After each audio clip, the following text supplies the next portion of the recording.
Hey there! Tonight, we are going to follow what happened when modern artificial intelligence decoded ancient cave art about the Star People.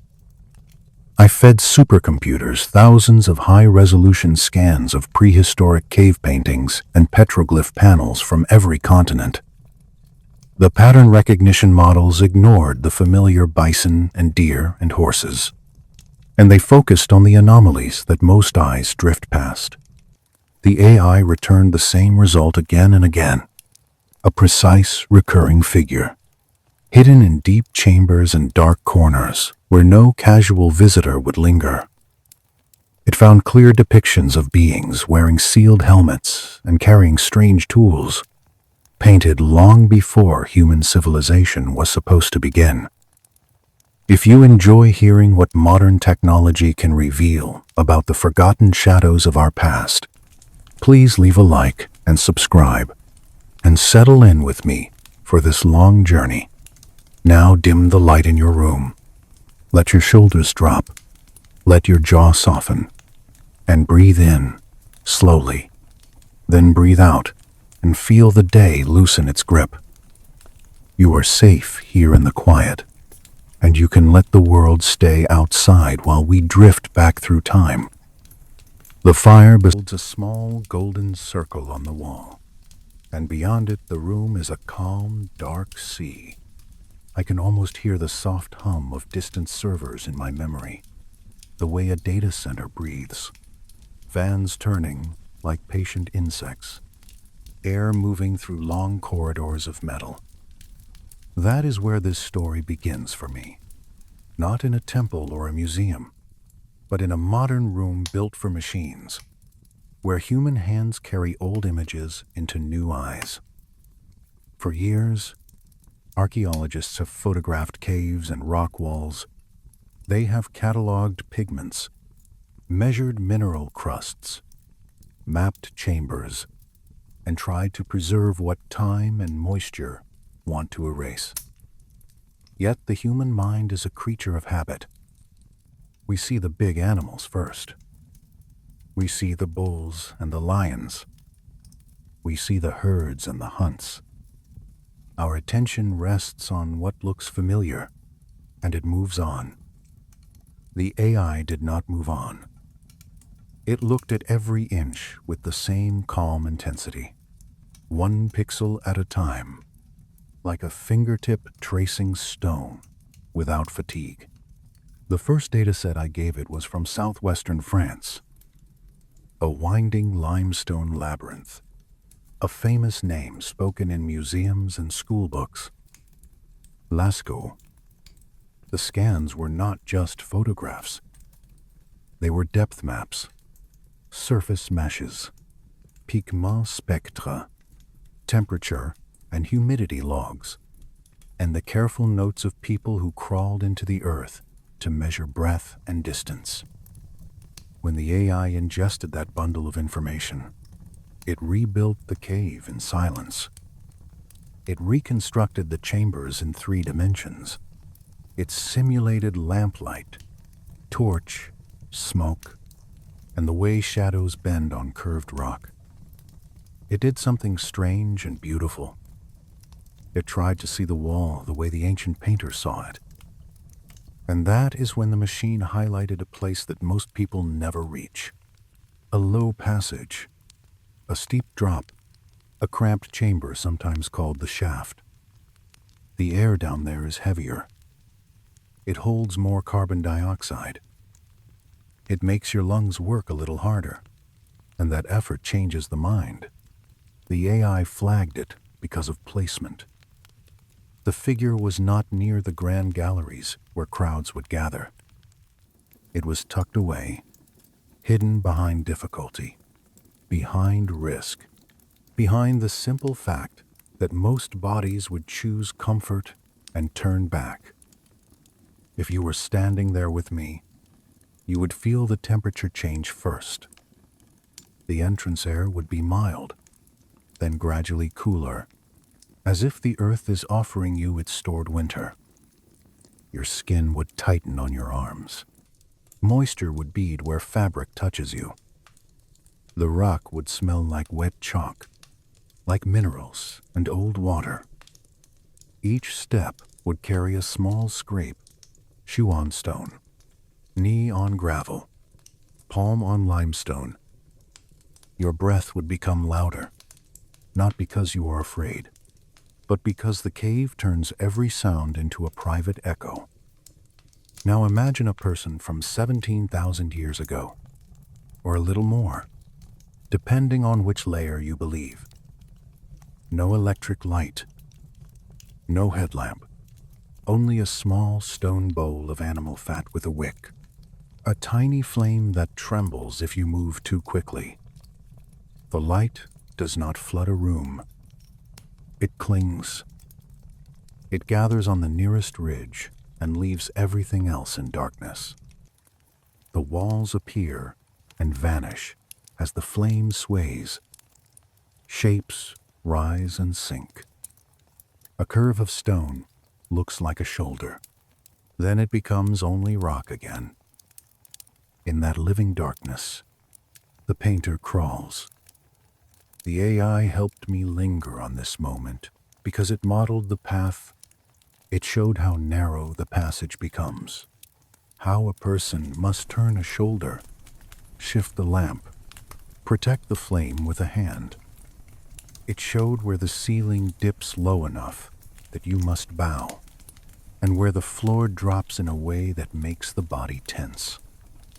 These are not the places you choose for decoration. These are the places you choose for a secret. On the wall, the AI-enhanced pigment traces the way a careful conservator might, but with far more patience. It separated soot from charcoal. It distinguished red ochre from iron-stained stone. It estimated the original brightness of lines before centuries of moisture dulled them. Then it outlined the figure that has haunted art historians for a long time, the Birdman. You may have heard of it as a simple stick figure with a bird head, a falling man beside a bison, a bird on a staff. Many have said it is hunting magic, or a cautionary tale, or a shaman in costume. The AI did not reject those ideas with anger. It simply asked a different question in its own quiet way. It asked how common this exact configuration is in the global record. So it searched. It compared shapes, proportions, and relationships. It looked for the same posture, the same head shape, the same adjacent symbol, the same pairing of human and animal and staff. It scanned caves in Spain and France, cliffs in Italy, panels in North Africa, and petroglyph fields in the American Southwest. It cross-referenced museum databases and excavation archives, even old sketches made before modern cameras. It treated every mark as data. The result was a map of echoes, not perfect copies, because humans never copy perfectly, but recurring motifs, again and again.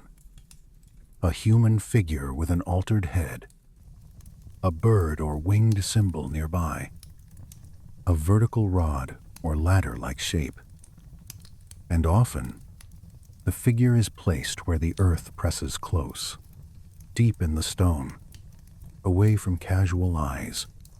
The AI called this cluster a signature. Then it did something even more unsettling. It aligned these motifs with later myths, not because myths are proof, but because myths are memory. It ingested translated lines from Mesopotamian tablets, Egyptian temple texts, and stories preserved in oral traditions that still breathe in living communities. It did not assume one culture borrowed from another. It simply noticed that humans, across distance and time, keep describing a certain kind of visitor, a teacher from above, a being linked to the sky, sometimes linked to birds, sometimes linked to shining disks, sometimes linked to knowledge that arrives suddenly. When the AI compared the Birdman to these later depictions, it found a set of repeating shapes that made my skin prickle even in the warmth of the fire. Again and again. The bird head, or winged symbol, appears beside stories of sky teachers, and the vertical staff appears as a sign of connection, a pathway between worlds. Some scholars argue that this is simply how the human mind works, that we turn birds into symbols of heaven because birds fly. That may be true. The AI does not deny it. Yet the machine also points to the placement, the secrecy, the consistency, and the timing. It noted that many of these anomalies cluster around a period when human behavior changed sharply, when art blossoms, when tools become more complex, when burial becomes more deliberate, when the mind seems to open a new door. That does not mean literal visitors. Not necessarily. The AI offered multiple possibilities because good analysis does not cling to one story like a lifeline.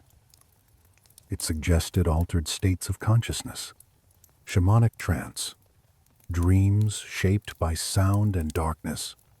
It suggested that deep caves act like laboratories for the mind, where sensory deprivation, flickering light, and rhythmic sound can produce visions that feel more real than waking life.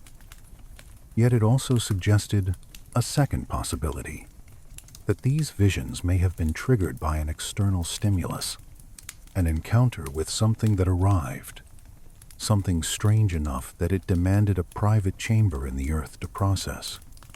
To test the trance hypothesis, the researchers fed acoustic data into the model.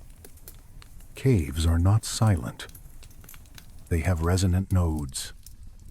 Certain chambers amplify drumming. Certain corridors carry a voice like water in a pipe. When the AI simulated sound waves in Lascaux, it found that some of the chambers where anomalies appear also have strong resonance bands. A low tone, a steady vibration. The sort of frequency that can make the chest feel thick and warm, and the head feel light at the same time. There is a number that keeps appearing in these studies. 110 hertz. It shows up in analyses of certain stone chambers elsewhere in the world, and it appears in the modeled resonance of some cave spaces when you strike or chant in the right spot. We cannot be sure how the ancient people used sound. We can be sure that the cave can shape sound, and that sound can shape the mind. So I want you to imagine the painter again, deeper now, the lamp flickering, the air heavy. Perhaps he is not alone. Perhaps a small group is above, waiting near the entrance, holding another flame. Or perhaps he insisted on solitude. He sits in the cramped chamber, knees drawn, and he listens to his own blood. Maybe someone drummed somewhere in the corridor, slow, steady, letting the rhythm travel through stone. The flame shivers in response, and the shadows move like a second skin. In that state, a figure comes. It could be a figure of thought, a visitor in the mind, or it could be something that once stood in front of human eyes and never left them. The Birdman falls backward, arms open, not in violence, but in surrender. The mind tilts. The self loosens. A threshold opens. When you look at that painted posture, there is a feeling that many people recognize. You know that moment when you are half asleep and a dream begins before you let go. Your body is heavy. Your thoughts are light. You feel as if you are sliding, not falling, but drifting. The AI used language like transitional state, liminal representation, altered consciousness marker, clinical words. Yet behind them is something gentle and human. The image captures the moment when a person stops being only a person and becomes a channel. The bird on the staff, the AI suggested, may represent the vehicle of ascent. Not a bird as an animal, but a sign for flight itself, for travel between layers of reality. Some indigenous stories describe star people descending, teaching, then leaving. Others describe a ladder of light. Others speak of a doorway in the sky. When you place these stories beside the cave image, the staff begins to look less like a hunting tool and more like a symbol of connection. The AI then expanded the search beyond Europe, because if this was a global motif, it should appear where the sky is different, where the landscape is different, where culture grew along separate paths. It pulled in petroglyph databases from deserts and plateaus, and it began to highlight the same family of shapes: rounded heads, enclosed faces, rays or halos, figures holding objects that do not match spears or bows. But before we step out into open air and stone faces under the sun, I want you to stay a little longer in the cave. Let the darkness feel protective. Let the cool stone feel steady. Imagine the painter finishing a line, lifting the brush, and watching the pigment settle into the rock grain. The lamp coughs softly. Smoke rises and clings to the ceiling like a low cloud. Outside, far above, the world continues. Wolves moving through trees, wind passing over grass, stars turning slowly, patient and indifferent. Inside, a human being makes a mark that will last longer than his own name. He does not know museums. He does not know databases. He does not know the future word for artificial intelligence. Yet he knows that this image matters. He chooses the hidden place. He chooses the difficult descent. He chooses the chamber that changes the mind. He leaves a transmission, quiet, coded in pigment and posture. In the modern world, the AI reads that transmission without emotion, yet the humans around it feel something like awe and something like unease, because if the anomalies are truly consistent, then our oldest art may not be only art. It may be a record of encounters, inner or outer, with a presence that our ancestors called teachers, sky beings, star people. Let your breathing stay slow, and let the warmth of the room carry you forward.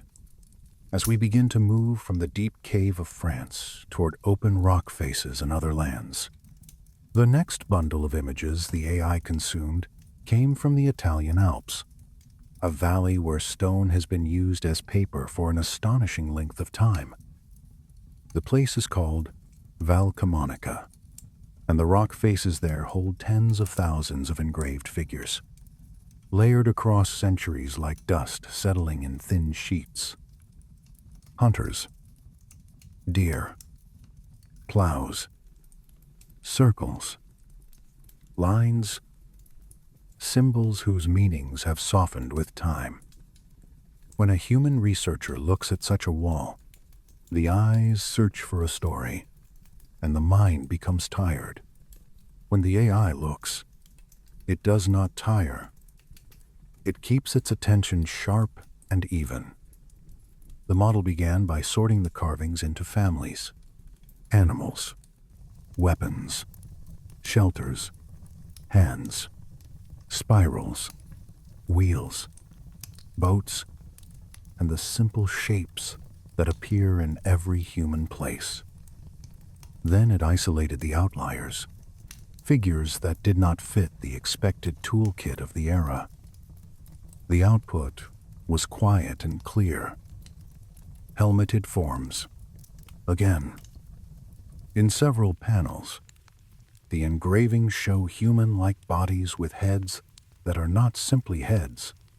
They are enclosed, round, sealed, and often ringed with rays or short lines that suggest glow or energy. The bodies are bulkier than the usual stick figures. The legs are thick. The feet look heavy. The arms hold objects that do not match bows or spears. Many archaeologists have seen these and smiled, calling them spacemen, a nickname that keeps the mind comfortable by turning the strange into a joke. The AI did not smile. It treated the carvings like forensic sketches. The researchers trained the system on modern reference sets, images of pressurized suits, reflective visors, neck rings, gloves, belts, and the way light scatters on curved glass. Then they asked the AI to compare, not with imagination, but with geometry. It measured curves. It measured proportions. It counted repeated elements. It looked at the placement of hands and the way the head connects to the neck. The match was not perfect, because stone lines are crude and time is cruel. But the correlation was high enough that the system marked the set as intentional depiction rather than random stylization. I remember the moment those charts appeared. Again, nothing dramatic, just a list of features and likelihood estimates. Yet the feeling in the room shifted, because it is one thing to hear a legend. It is another to see a machine, blind to folklore, highlight the same pattern across unrelated sites. To test whether Valcamonica was unique, the team expanded the dataset. The AI pulled in petroglyph fields from the American Southwest. Some were associated with the Hopi and Zuni, communities whose stories still hold a careful reverence for sky visitors. The AI scanned panels where human figures appear with radiating crowns, faces simplified into ovals, and bodies drawn with a kind of stiff formality. Some of these images are old, and some are newer, and the exact dates are debated. Yet the motif persists. A figure that looks like a person, and also looks like it is wearing something that separates it from air and dust. The AI then did something I found strangely tender. It linked images to stories without claiming that stories are fact. It treated the myths as labels for clusters of data, like a librarian filing dreams in drawers. It grouped the Hopi accounts of Kachina beings with panels that show helmeted heads and descending forms. It grouped the Zuni idea of upper world keepers with images of floating shapes above ground lines. It noted that in these traditions, the visitors are not always worshipped. Often, they are described as teachers, strict, sometimes generous, sometimes distant, leaving instructions and then withdrawing. If you lie very still right now, you can feel how easy it is for a mind to turn that into comfort. A teacher comes. A rule is given. A world becomes organized. Yet there is a shadow inside the comfort, because a teacher can also control, can also demand, can also shape a people without asking for consent. The story stays soft, but the implication is heavy. The AI compared these American panels to carvings in other places, and it found parallels in Australia, in the Wandjina paintings where pale faces and large dark eyes stare from rock shelters, ringed by halos that look like an outline of force. It found echoes in Central Asian petroglyphs that show round headgear and figures holding tools. It found echoes in South America where strange beings stand beside geometric signs. The machine mapped locations, and another pattern emerged. Many of the sites cluster near water sources, travel corridors, and places where the horizon is wide. Places where a descending light would be seen, and where a visitor would be remembered. Some scholars argue that this is simply the human habit of drawing masks. Others argue that it is a universal language of spirits. The AI does not fight them. It simply adds another layer. It shows that the helmeted motif appears with certain consistent details. A sealed outline, a rigid ring at the neck, hands positioned as if holding devices, and rays that may indicate reflectivity or glow. It notes that this level of repeated specificity is less common in purely symbolic art. Then it traced a thread into myth, and this is where Valcamonica becomes more than a wall of drawings. Nearby, the ancient Greek story of Phaethon speaks of a fiery descent, a chariot of the sun, a loss of control, a fall that scorches the earth. Myths are not reports. Yet myths often grow around events that disturbed a community enough to be retold. The AI compared the imagery of descending discs and radiant heads to the language of the Phaethon tale, and it suggested a possibility that a bright arrival, perhaps even a crash, may have been remembered in story, then carved in stone, then softened into poetry. The model also compared this mythic thread to a practical one, metallurgy. In several regions, the arrival of new metalworking practices appears as a jump rather than a slow crawl, and that jump is sometimes accompanied by legends of outsiders bringing fire knowledge. The AI is careful here, because correlation is not cause. Still, it marked the overlap as worth attention. It suggested a scenario that contact narratives and sudden technical shifts may be linked by social processes, trade, migration, or a rare event that was interpreted as divine. At this point, the team fed the AI a new kind of data, not images of carvings, but measurements of the rock surfaces themselves. Micro grooves, tool marks, weathering patterns, mineral crust growth. The goal was to see whether the strangest figures were placed in the most hidden or most protected spots, the places that keep lines crisp. The AI found that, often, the helmeted figures were in panels that sit slightly recessed, protected from heavy rain. That could be chance. It could also be intent. If you are trying to preserve a message, you choose a wall that will last. And this is where my own mind wandered back to that deep chamber in Lascaux. A hidden place, a difficult descent, a choice made by someone who wanted a specific viewer, not the whole tribe, but the initiate, the one willing to go into darkness.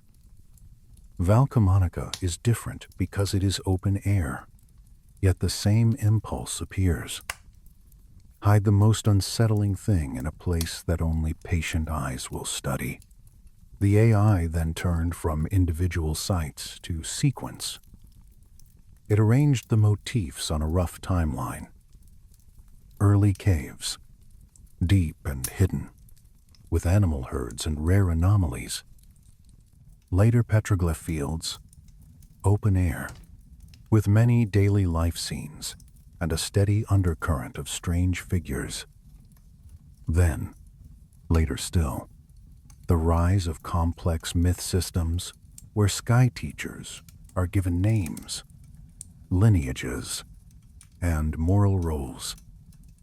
The machine suggested that the art may be the earliest layer, a raw record. The myths may be the later layer, a human attempt to explain, to domesticate, to wrap the unknown in a story that can be repeated without breaking the listener. If you have ever watched a dream fade in the morning, you know how it happens. The feeling remains, but details blur. The mind fills gaps. The story becomes cleaner. That may be what happened across millennia. A bright encounter becomes a god. A sealed helmet becomes a radiant crown. A tool becomes a staff. A descending craft becomes a chariot. The team did not stop with images and myths. They asked the AI to look for patterns in geography and in human movement. It ingested maps of ancient river corridors, glacial retreat lines, and the places where groups likely traveled when climates shifted. It found that many of the dense clusters of star people imagery sit near routes that would have been used during seasonal migrations. That could mean the images spread by cultural contact, one group teaching another how to draw a sacred visitor. It could also mean that whatever inspired the images tended to appear where humans already moved, where the land offered water, stone shelter, and a wide sky. This is where the story stays comfortably uncertain. We can be curious without claiming certainty. We can let the darkness be soft, not sharp, yet the feeling of the pattern remains, like a low tone in the chest. Tonight, I want you to imagine the open rock face of Valcamonica at dusk. The sun is low. The air is cool. The stone still holds a trace of warmth where it faced the day. You run your fingertips across carved lines, and you feel how shallow some marks are, like whispers. Dust coats your skin. A little grit sits under your nails. You can smell pine and cold earth. Above you, the sky shifts from pale blue to a deeper shade, and the first stars appear. Now picture an ancient carver.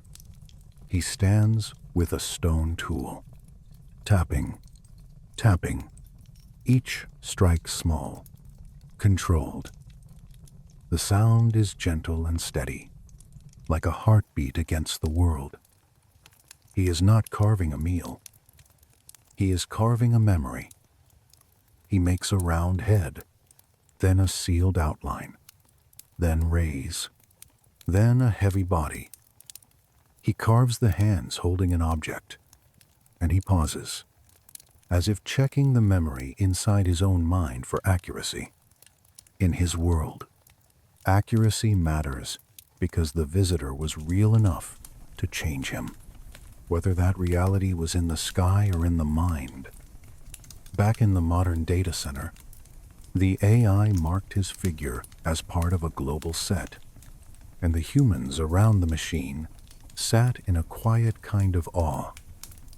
Not the loud kind, the quiet kind that makes you speak softly, as if a library has suddenly become a cathedral. The team ran another quiet test. They asked the AI to rebuild the art under firelight, not modern lamps. In the simulation, the rounded helmet seemed to pulse as the flame wavered, and the etched rays appeared to shimmer when a viewer shifted their weight. They added drums and low chanting, and the model showed how certain alcoves and shelters gather sound around the body, slowing breath and softening thought. I have always found it strange that many contact legends begin in darkness, in caves, or in sleep. The AI noticed the same pattern and linked it to places that naturally change awareness. Heavy air underground, narrow tunnels that force slow movement, and open valleys where the night sky feels very close.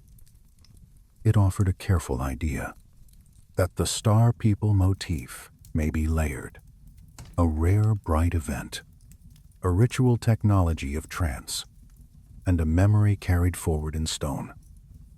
Even with uncertainty, a helmet remains a specific solution to a specific problem, a barrier between a body and the air. When ancient artists carve that barrier again and again, it leaves a quiet weight on the mind, like a hand resting on cold rock. If you are still awake, let your attention rest on simple sensations. The weight of the blanket, the steady rhythm of your breath, the way your eyelids hold a gentle heaviness. Imagine that heaviness as the weight of ancient stone. Imagine fine dust, not choking, just soft, settling on a carved line and making it look slightly darker. Imagine a fingertip tracing the edge of a helmet shape, feeling the tiny ridges where a tool once bit into rock. With each slow breath, that fingertip moves a little farther, and the world becomes quieter, as if the stone itself is teaching patience. The air around the stone smells faintly of minerals and old rain. Somewhere far away, an owl calls once. Then silence returns, and you can feel how a mind might begin to believe that the sky is watching. In that silence, the carved rays around a head do not feel decorative. They feel like someone trying to show light that did not belong to the sun. A memory pressed into stone so it could outlast a voice. In the next stage of this investigation, the AI will move away from the images themselves and toward the question of why contact stories cluster around altered states, caves, resonance, ritual, and sleep. That is where we will go next.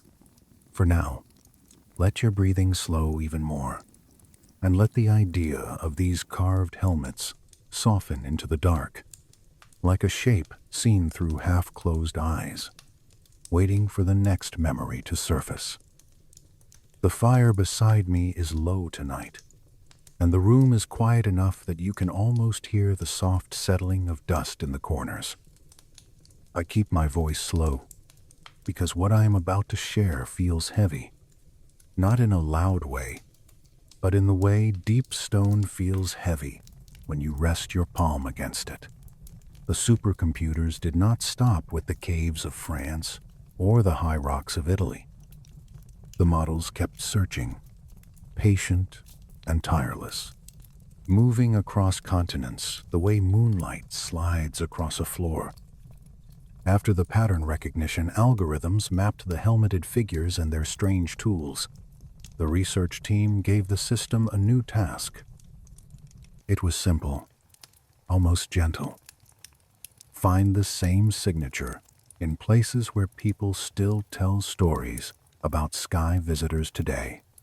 Places where the old songs have not been fully swallowed by modern noise. The AI accepted that instruction like a candle accepting a flame, and then it began to pull threads from the dark.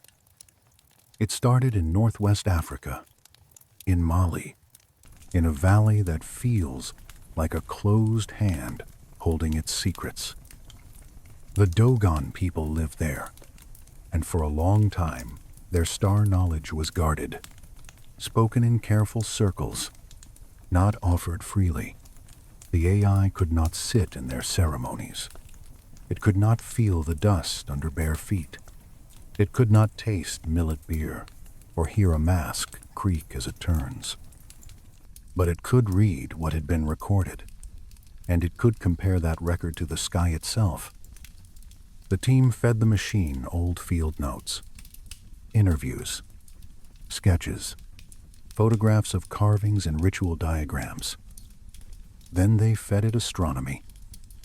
Not the soft poetry kind, but the cold, exact kind. Orbital periods, brightness curves, telescope histories, catalog numbers, centuries of measurements. The AI built a bridge between the two, and it did something that made the room go a little colder around my shoulders. It highlighted one detail that humans often argue about. The Dogon speak of a companion to Sirius, a small, heavy star that circles the bright one. They call it by a name that sounds like a pebble, something dense, something that sinks. The AI compared the traditional orbit drawings to modern calculations, and the alignment was unsettlingly close. Not perfect, because oral tradition moves like wind and changes shape over time, but close enough that the system flagged it as a statistical anomaly, the kind that should not happen by accident. Then the machine asked its own quiet question in the language of numbers. How could an isolated tradition preserve an orbital concept that requires instruments to confirm? The AI offered several explanations. None of them shouted. It suggested that the knowledge could have been introduced through contact with outsiders in the recent past, through missionaries, traders, or early astronomers. It suggested that the record might have been misunderstood, that the data humans wrote down was filtered through translation. It suggested that some details might be retrofitted after the fact, because human memory likes to stitch new cloth onto old garments. And then, after listing those ordinary possibilities, it added one more. A possibility it labeled as low confidence, but not impossible. It wrote that if the tradition contains a true signal older than modern contact, then the simplest way for it to exist is transmission from a source that already had the knowledge. A teacher, a visitor, a mind that could see what the naked eye cannot. That was when the research team turned to the art again, because stories can drift, but images leave grooves. They gathered high-resolution scans of Dogon masks, carvings, and the symbols used in ceremonies. The AI searched those shapes for the same signature it had found in Valcamonica. It looked for the helmeted head, the sealed face, the radiating field. It found something close, not identical, but with the same emotional weight. Elongated heads, beings associated with descent, beings linked to water and the sky, beings described as arriving in a storm, riding a fiery arc. The machine did not say that this proved anything. It used careful language. It said the motifs match a global cluster. It said the probability of independent convergence rises when the environment and the human mind share certain pressures. It said that trance, fasting, darkness, and drum rhythm can guide vision into similar corridors. But it also said that the cluster is too consistent to ignore. That was the phrase. Too consistent to ignore. From Mali, the system moved west, across the ocean, to a dry land of stone and sky in North America. The Zuni live there, in an adobe city sheltered from harsh wind. Their prayers speak of sky people, of keepers of the upper world. Researchers brought the AI photographs of petroglyphs, old rubbings, careful line drawings, and modern satellite context, so the machine could see where the carvings sit on the land. It scanned the figures with a kind of calm intensity, and again it ignored the expected shapes. It ignored deer. It ignored simple spirals. It focused on the forms that do not fit. There were faces with domes, bodies like diamonds, arms that end in unfamiliar angles. Some lines could be dismissed as worn stone, as chips, as erosion. The AI accounted for that by building a model of weathering, using local geology, rainfall records, temperature cycles, even the way lichen grows. It reconstructed what the lines would have looked like when they were fresh. The results made the carved figures feel less like doodles and more like portraits. The machine compared the Zuni images to the Italian ones.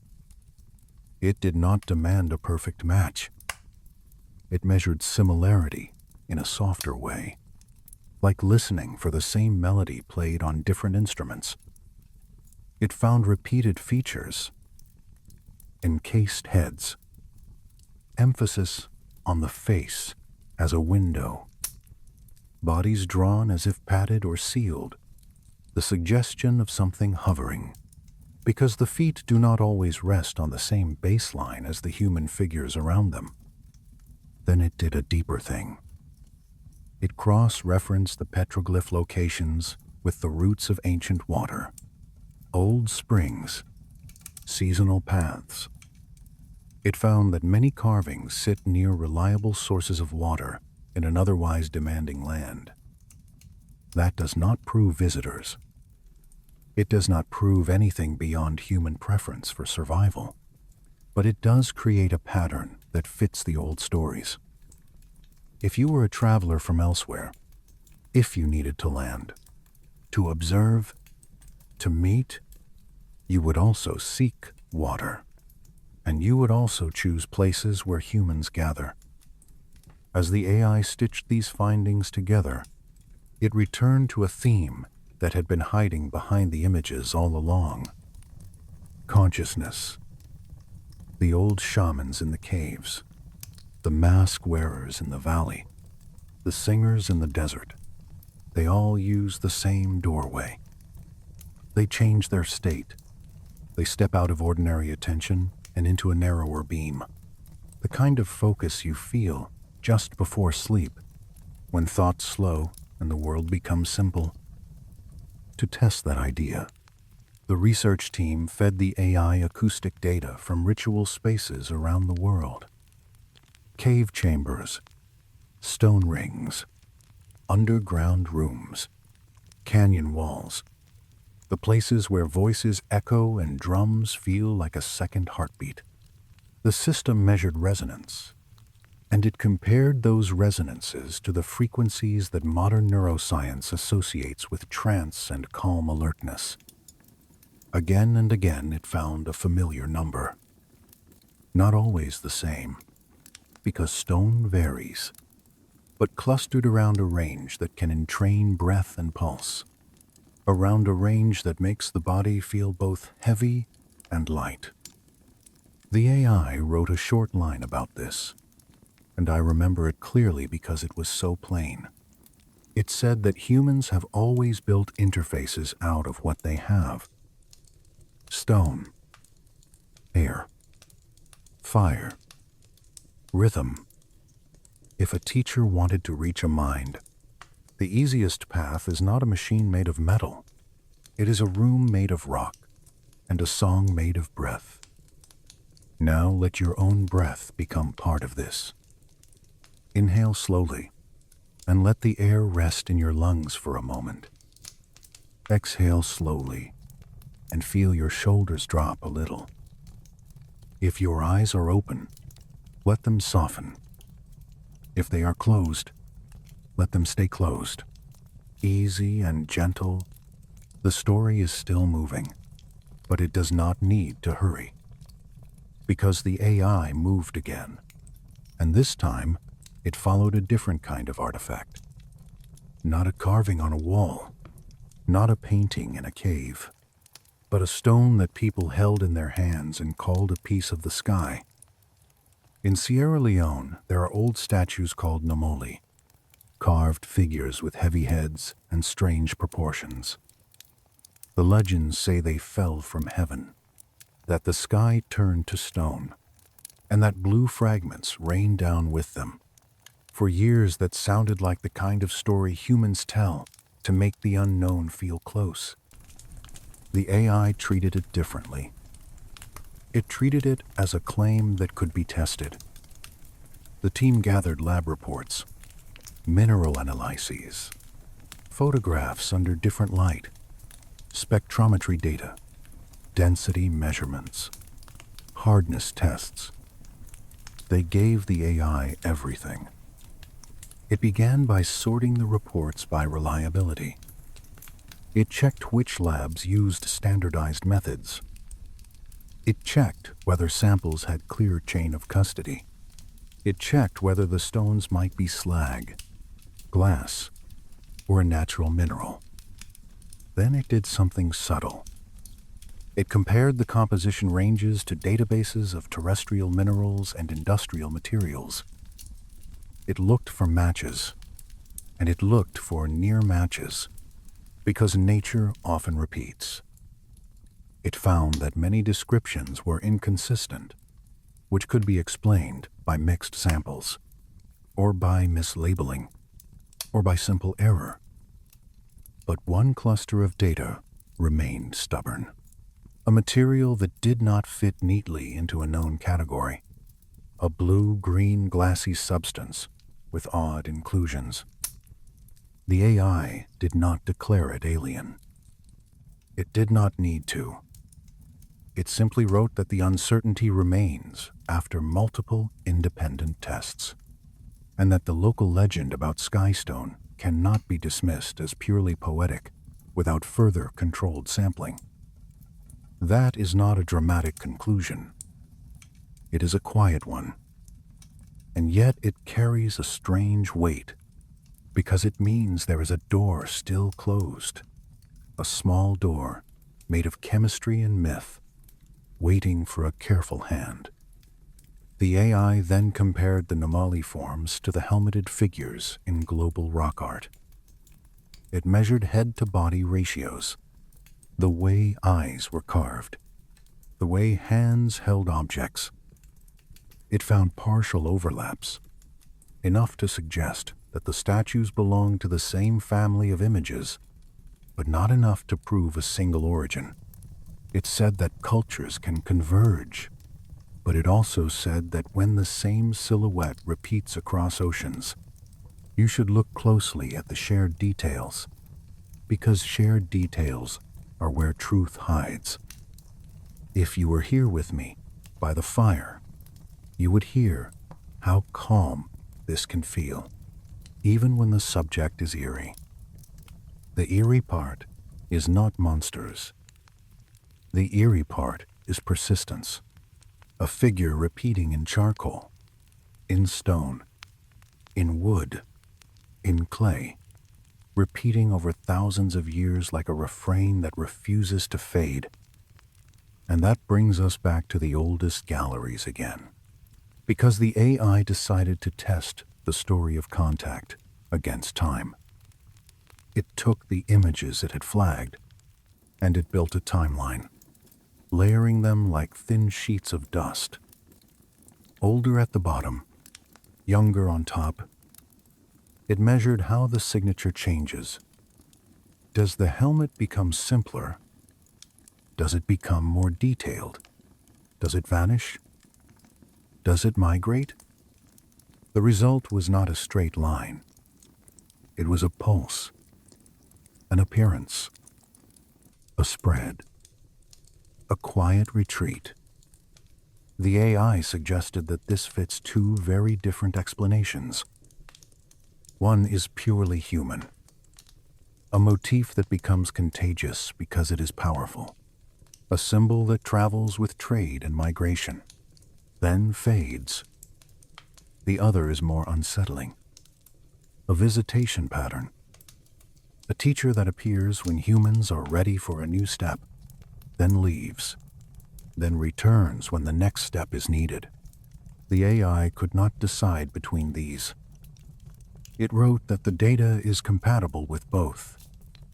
But it also wrote that the cultural memory in indigenous traditions often describes the same rhythm. They came. They taught. They left. They promised to return. That is a pattern that makes the mind go quiet, because it feels like waiting. So now, as you rest, let that waiting become gentle. Let the idea of a long rhythm settle into your bones, whatever the truth is, whether it is visitors or the deep, strange creativity of the human mind. The evidence the AI gathered is pointing us toward the same soft doorway. The doorway of altered state. The doorway of the night. In the next part, we will return to the clay, to the earliest written accounts, the tablets pulled from Nineveh, the creation myths recorded in grooves, the places where humans tried to turn visions into words. We will let the AI read those grooves as if they were the same kind of art as the caves, and we will listen to what the patterns say, quietly, steadily, as the firelight flickers and the world grows even more still. The tablets wait in silence, and our minds will enter them slowly, like feet into river water. I want to carry you now, from open rock faces and wind, into a place that feels like a held breath. Imagine a museum storage room, not the bright gallery with school groups, but the quieter back corridors where light is low and the air is cool to protect fragile things. The smell is faintly of paper, of old wood, of clay that has been dry for so long it seems to drink silence. This is where the research team brought the next set of data, the clay tablets that once slept under ruined walls, and the inked notes made by excavators who did not yet know what they were holding.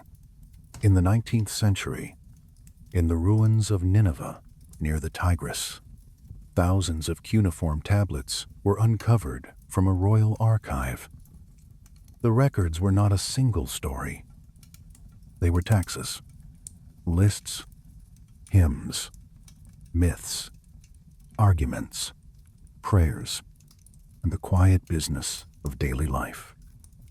Human hands pressed reeds into wet clay, and then the sun baked the marks into permanence. When the palace burned, the fire hardened the tablets even more, as if destruction itself sealed the message. For a long time, translation moved slowly. Specialists learned signs the way a person learns a complicated piece of music, repeating, adjusting, listening for meaning. Then the modern age arrived with its own kind of spell, computation. Recently, the team gathered high-resolution images of tablets from multiple collections: London, Baghdad, Berlin, Istanbul, and many smaller archives.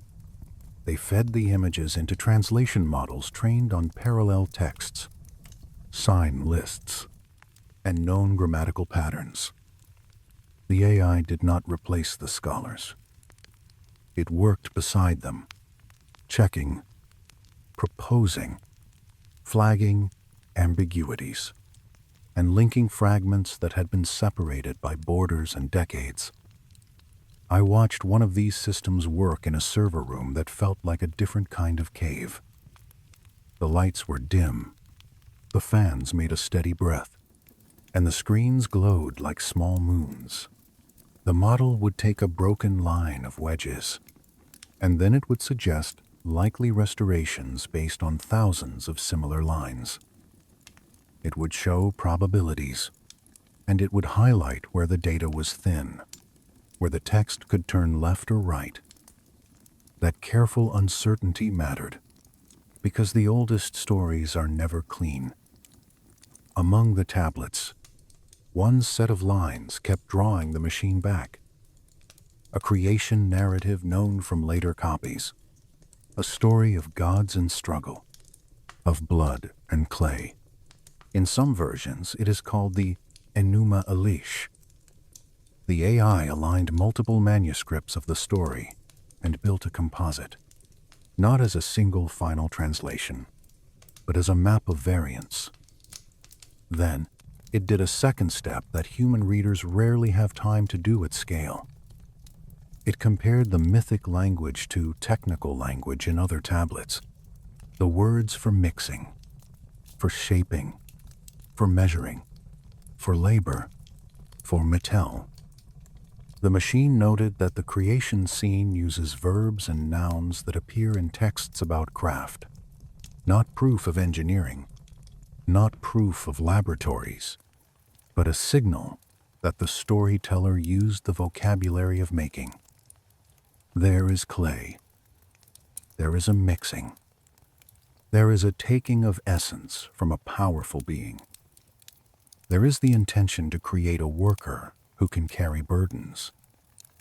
In the myth, the gods are tired of toil, and they choose to make a helper. The AI flagged that theme as central, and then it did what it always does. It searched for echoes. It found them everywhere, not identical, because cultures speak in different voices, but similar in rhythm. A being shaped from earth, a breath or a spark placed within, a command to work, to build, to maintain the world. In the Hebrew tradition, there is clay and a first human. In other traditions, there are beings formed from mud by sky powers. The AI did not claim that this proves a single event. It simply showed that the motif is widespread, and that the Mesopotamian version is among the earliest written forms we have. Then the team gave the model a different set of controversial material. Modern popular interpretations that claim the Anunnaki were not symbolic gods but physical visitors. The AI treated those claims as hypotheses, and it began to check each one against the cuneiform data, against established translations, and against known scholarship. It pulled in academic papers, dictionaries, and debates, and it noted where a popular claim diverges from mainstream reading. It also noted where the popular claim is not fully refuted, because the data itself is incomplete. Broken tablets, missing lines, words that can mean more than one thing. One claim that the AI examined carefully was the idea that a group came to Earth seeking gold. The model searched for terms related to gold, mining, refining, and tribute across the corpus. It found many references to gold, because human societies love gold, and because temples and kings demanded it. It also found references to labor in mines in later periods. But the AI could not confirm a clear line that says beings came from the sky to mine gold. It marked that as unverified. Still, it did not dismiss the entire theme, because it found something more interesting in the pattern. It found that many myths describe a time when the world was reorganized, when humans were assigned roles, when knowledge was distributed like tools. The idea of a sudden new order, imposed from above, appears again and again. The AI suggested that this could be memory of social change, the rise of city-states, the emergence of priesthoods. It could also be a symbolic way of describing something older, a sense that human life was altered by contact with an outside force, whether that force was another people, another species, or simply the shock of civilization itself. The system then turned to the name Anunnaki, and to the phrases that surround it. It built a network of contexts, showing which words appear nearby, which verbs attach to them, which titles are used. It found that the term is often connected to divine assemblies, to decrees, to fate, to the underworld, to the sky. That range matters, because it suggests the word does not belong to a single narrow category. The AI offered a soft interpretation. The Anunnaki may be a label for powers that move between realms, sky and earth, life and death, order and chaos. That is a mythic description. But myth can hold more than one layer. At this point, the research team returned to the cave art data. They asked the AI to compare the cuneiform descriptions of divine beings to the visual motifs in prehistoric galleries.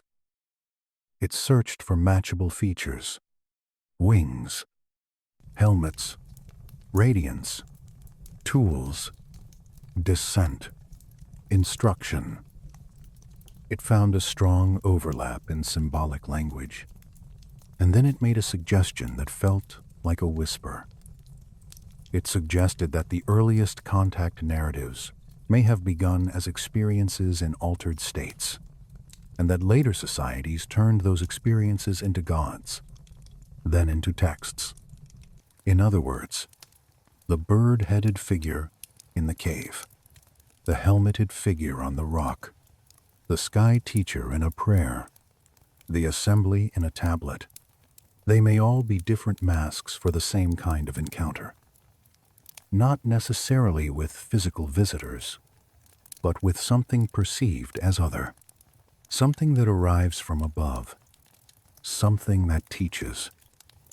The AI then broadened the dataset beyond Mesopotamia. It pulled in early Egyptian texts, Mesoamerican accounts, and oral traditions recorded from many places. It focused on one specific recurring claim: that language was given as a gift by higher beings. The model measured how often this appears, and it mapped the spread. The result was a web. The idea of gifted speech is nearly global. A human reader might shrug at that and say it is natural. Of course, people will mythologize language. The AI did not shrug. It ran evolutionary models, estimating how long complex language development might take under different pressures. It did not pretend to solve the problem. Instead, it highlighted a tension. Archaeology shows long stretches of relative stability, then bursts of symbolic behavior. Cave art, ritual burial, music, and later writing. The machine said that the bursts could be explained by demographic change, by cognitive thresholds, by climate stress, by the mixing of groups. It also said that the burst pattern is consistent with a different hypothesis, that a catalyst arrived, and the catalyst was remembered as a teacher from the sky. I know how that sounds in the harsh light of daytime, but here, in the low firelight, it becomes a softer thing. Not a demand that you believe, but an invitation to notice patterns and let them sit. The AI also examined flood traditions, because the tablets speak of a great deluge, and many cultures do too. It gathered hydrology, ancient shoreline data, ice core climate records, and it compared flood myths to real events: river floods, coastal inundations, sudden sea rise. It found that large floods are common in human experience, and that myths can preserve the memory of them. It also found that the Mesopotamian flood stories likely reflect real river behavior in a land where water can both feed and erase. Then the model returned to the claims about beings who survived the flood, who warned, who instructed, who reordered society afterward. It compared those narrative roles to the role of the helmeted figure in rock art, the figure who stands apart from ordinary humans, the figure associated with descent and teaching. Again, overlap. Again, not proof, but resonance. Now, I want you to feel the texture of clay in your mind. Imagine a tablet resting in a foam cradle. Its surface is uneven, pitted, and yet the wedge marks are sharp, like tiny footprints pressed into time. The AI read those marks with cameras that see better than eyes. But the human hands still had to lift the tablet, to angle it under light, to notice where a crack turns a sign into another sign. The partnership between flesh and machine is part of this story too.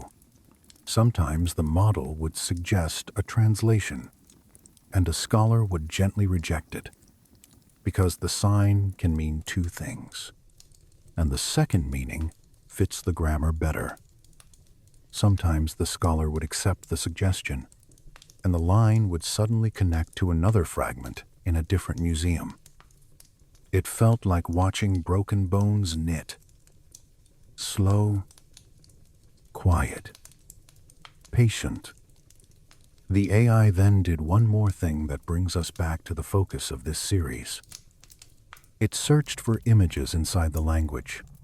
It looked for descriptions that sound like art, like sight, like light on stone. It found lines about shining discs, about beings in radiance, about vehicles in the sky. Some are metaphors. Some are liturgy. Some might be eyewitness language filtered through centuries. The model marked them as ambiguous, and it traced how later cultures borrowed the imagery. This is where the night becomes a little deeper, because whether the visitors were physical or whether they were the inner theater of trance, the human mind has been meeting the same shapes for a very long time. A shining thing above, a teacher, a warning, a gift, a loss, a flood, a rebuilding. If you are still awake, let your body rest more heavily into the bed. Let your fingers loosen. Let your tongue rest easily in your mouth. Let your breathing find a smooth pace. The story can keep moving even as you drift, because the AI did not finish with the tablets. It turned towards something that stands between image and text, the moment when a myth becomes a diagram. It studied star charts, ritual symbols, and carved signs that look like tools. It compared these to the geometry found in later monumental architecture, because in many cultures, the sky becomes stone. It asked whether the same pattern recognition that found helmets in caves could find star logic in temples. The result was not a single answer. It was a suggestion that some ancient people were encoding more than beauty. They were encoding alignment. They were encoding cycles. They were encoding memory. And as the server room lights dimmed, I noticed something that felt almost tender. The AI kept returning to one simple conclusion. Whatever the source of these stories, human beings have been trying to preserve contact, not with noise, but with shape. A line carved into rock, a pigment pressed into limestone, a wedge pressed into clay, a mask carved from wood. These are the ways we keep a door open. In the next part, we will follow the door further into the world of objects, into the strange stones, the claimed fragments, the artifacts that sit on the border between geology and legend. We will keep our hands steady. and we will let the evidence be what it is, and we will move slowly, like a candle flame moving in still air, deeper into the quiet. Outside, the night can feel empty, but inside this story, it feels crowded with soft echoes. You can almost hear a reed stylus tapping wet clay, a slow, patient sound, and you can almost feel the warmth of a kiln, steady as a heartbeat, sealing each mark so it can travel to us. Very slowly.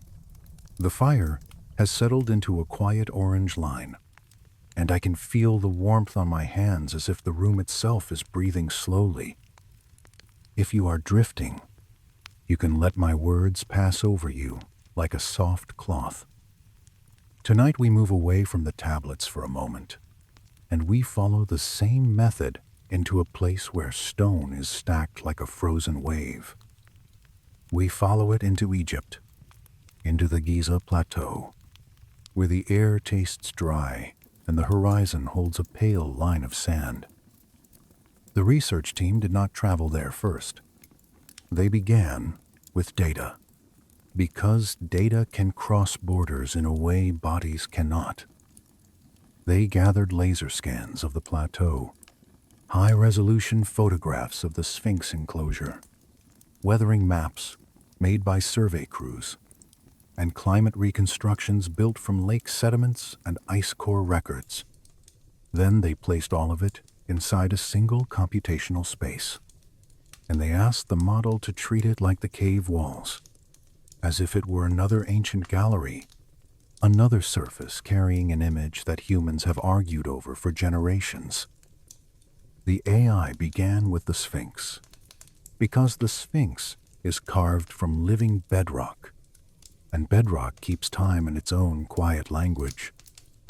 The system analyzed the enclosure walls, the grooves that run down the limestone like long tears that never fully dried.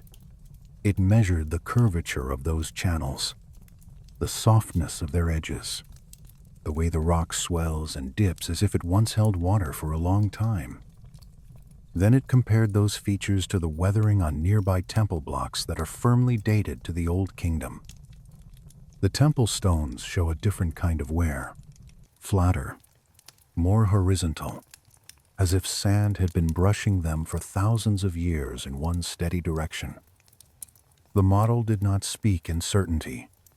It gave likelihood ranges, and it showed its work. It ran simulations of wind erosion across millennia. It ran simulations of rainfall in a greener North Africa. It accounted for the way limestone layers vary in hardness, because a soft layer can exaggerate grooves and a hard layer can resist. It also accounted for later repairs, because the Egyptians patched and restored, placing new stone beside old stone like a careful hand-mending cloth. When the system finished its first pass, it returned a sentence that made the room feel colder. It said that the enclosure weathering is most consistent with prolonged water exposure under a climate regime wetter than the modern desert, and that this exposure likely predates the accepted 4th Dynasty carving date. The team read that line in silence. The AI did not claim it had proven an older Sphinx. It simply said that the patterns in the rock align better with water than with wind alone, and that the wet period belongs to a time deeper than dynastic Egypt. To ground the result, the researchers cross-checked with geologists, because stone is not a place for easy romance. They asked specialists to review the model assumptions, the erosion metrics, the sampling points. Some agreed that water weathering is a serious possibility. Others argued that localized runoff and groundwater could produce similar grooves even in an arid climate, especially if the limestone is weak. The AI recorded the disagreement and kept it visible. It did not erase doubt. It held doubt like a candle holds a flame, steady, contained. Then the system turned its gaze to the Great Pyramid, because the pyramid is a different kind of silence. The outside is loud with scale, but the inside is quiet in a way that feels intentional. The team fed the AI architectural measurements from multiple surveys, including old hand-measured plans and modern laser scans. They also fed it a catalog of inscriptions from Egyptian monuments, because the AI needed a baseline for how Egyptians usually speak when they build. The model noticed the absence that humans have long noticed. There are no official 4th Dynasty inscriptions inside the Great Pyramid that clearly describe its construction. Other tombs and temples are full of names, spells, boasts, and careful lists of offerings. Here there is mostly plain stone, smooth corridors, and chambers that feel bare. The AI did not treat the absence as proof. It treated it as an anomaly, and it asked what kinds of explanations fit. It proposed several. The pyramid could have been a special case, a structure where inscriptions were restricted to preserve a sacred interior. The inscriptions could have been removed or lost. The pyramid could have served a function not centered on decorated ritual space. Or the pyramid could have been inherited, a monument already standing that later dynasties repaired and claimed. The model ranked these as possibilities, not as conclusion. Then the researchers gave it another data set, the later Egyptian texts that speak about the Sphinx and pyramids in the language of restoration. The inventory stela, a later inscription, describes Khufu as finding and restoring a sacred monument. Many scholars argue that the stela is late and unreliable, shaped by politics and nostalgia. The AI acknowledged that, and it did something useful. It compared the rhetorical style of the stela to other late-period inscriptions, and it measured how often late texts invent ancient deeds. It found that late-period texts often inflate past glory, but they can also reshape it to serve current cult needs. That means the stela can be propaganda, but the specific choice to frame Khufu as restorer rather than builder remains unusual. The AI then examined the dream stela between the paws of the Sphinx, which tells of a prince sleeping near the monument and being promised kingship if he clears away sand. The language is poetic, but it carries a practical truth. The Sphinx was repeatedly buried, repeatedly uncovered, like a memory that keeps slipping under dust. A model compared sand movement patterns on the plateau with the known history of burial and excavation. It showed that in the long life of the plateau, wind can fill enclosures and cover low forms again and again. A monument can become forgotten even if it is only 1,000 years old. If the sand keeps swallowing it, and if political focus shifts elsewhere. Still, the text uses the feeling of deep age, time beyond easy recall, and the model flagged that as a cultural signal. Now the AI moved from words and stone surfaces into the hidden spaces. It reviewed the history of robotic exploration in the narrow shafts of the pyramid, the small passages that humans cannot easily enter. The model watched old footage frame by frame, lighting corrections, geometry, extraction, measurement of slope, measurement of angle. It noted the limestone door with copper fittings, and the second door behind it. It noted the pauses, the delays, the long stretches where access was restricted. It did not claim conspiracy as a fact. It framed it as a pattern, that when anomalies appear, institutional caution increases. and narratives harden. To test that pattern, the team fed the AI the public timeline of scanning projects, radar surveys, muon tomography results, and press releases. The system mapped the gaps between discovery and follow-up. It found that some delays are normal because archaeology is slow, permits take time, and conservation matters. It also found that some delays cluster around high-attention moments, when public pressure rises and authorities become defensive. Again, not proof of suppression, but a human pattern the AI could measure. Then the model did something that felt almost tender. It asked what the pyramid does to the body. The team gave it acoustic studies of the king's chamber, including measurements of resonance. The AI compared those resonances to known effects of low-frequency sound on human perception. It concluded that the chamber can amplify certain tones in a way that creates a physical sensation, a vibration felt in the chest and skull. Whether that was intentional is debated. Some argue any enclosed stone chamber will resonate. Others point to the geometric precision as evidence of design. The AI placed both views side by side and left space between them, like a quiet hallway. You can imagine this hallway with me, not as a tourist line, but as a slow, solitary walk. Your feet would make a small sound on the stone. The air would cool your skin. Your breath would feel louder, because there is little else. In that kind of silence, even simple numbers feel mysterious.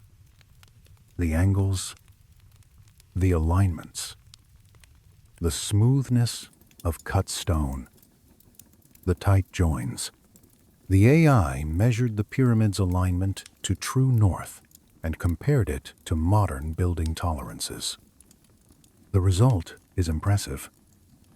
The model noted that such alignment is possible with careful observation of the stars, but it also noted that it requires time, skill, and institutional focus. The team then asked the system to look at the claim that the pyramid encodes constants and planetary measures. The AI treated those as hypotheses. It reviewed the dimension sets used by different researchers, because measurements vary depending on which casing line you assume, which base corners you accept, which erosion correction you apply. It found that some constant matches are sensitive to the chosen numbers.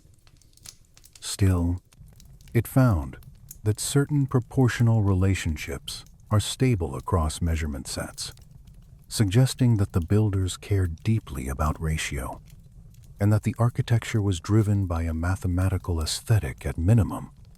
At this point, I want you to notice your own eyes.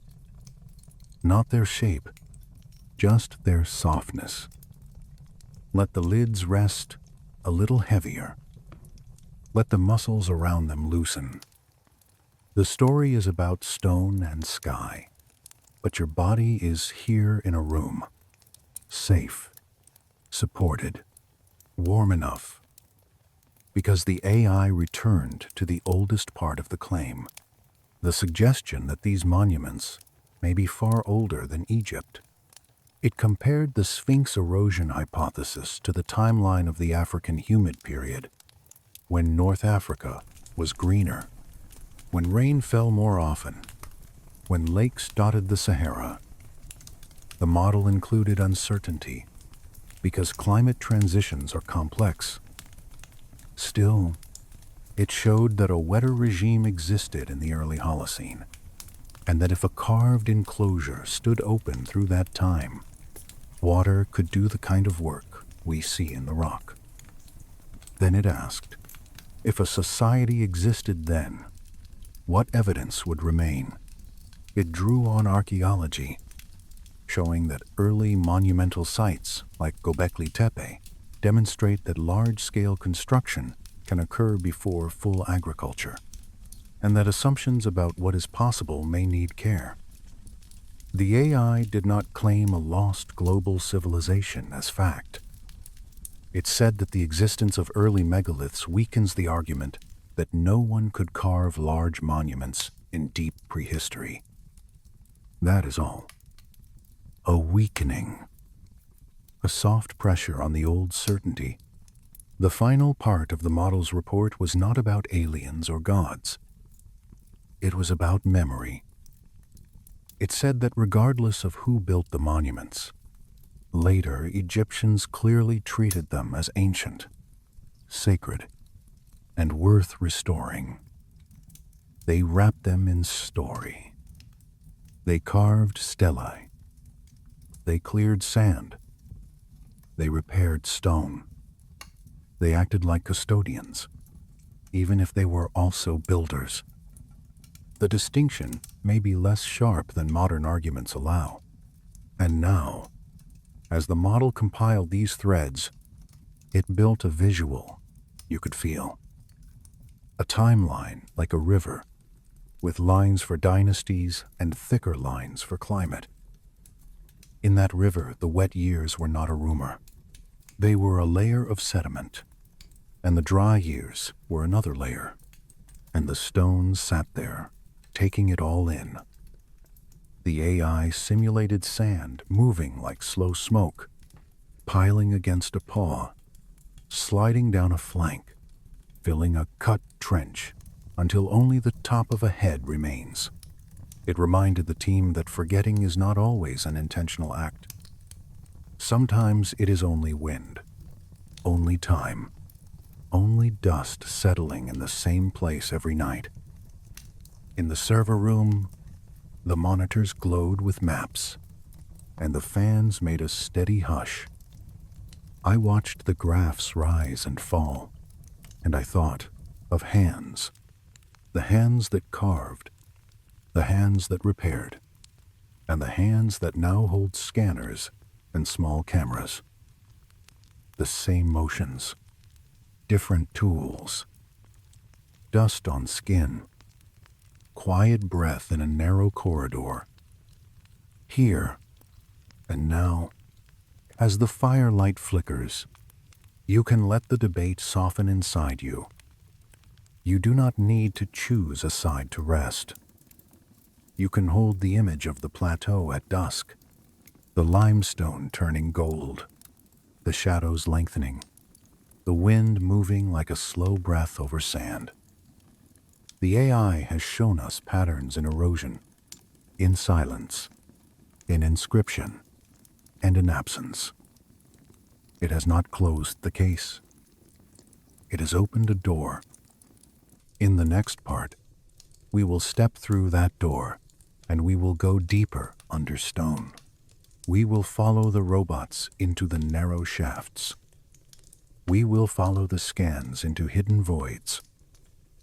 We will listen to the idea of sealed knowledge, not as a loud fear, but as a quiet curiosity, like a hand hovering over a cool wall in the dark, feeling for a seam. The seam is there, and the night is patient, and we will move slowly toward it. The night outside the window feels far away now.